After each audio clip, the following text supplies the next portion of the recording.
سانگوف ادوکات مدینه جوانزنی که همسر یکم مرد دوست داشتهش او را زدن نیمکشت کرده است در صحبت با آزیا پلوس خبر داد که دادستانی نویه سینو دو این پرونده را برای سنجش دوباره برگردانیده است. سانگوف گفت تا حال به ضد گمانبر شونده اساسی عزیزه یگان پرونده جنایتی کشوده نشده است. به گفته وی سنجش پرونده را شعبه وزارت کارهای داخلی سینا دو به دوش داشت که کشودن پرونده را در رابطه با این قضیه رد کرد.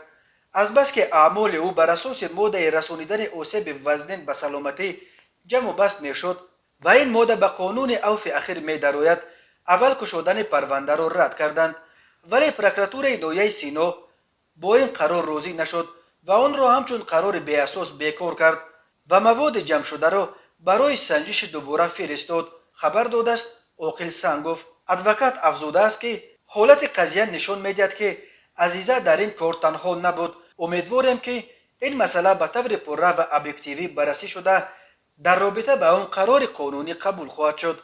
چند روز باز در سگمنت تاجیکی شبکه‌های اجتماعی یک موضوع اساسی بحث مردم زن دوم یک کارمند بلندپایه شرکت میگافون را زده نیمکش کردن زن یکم این آدم است.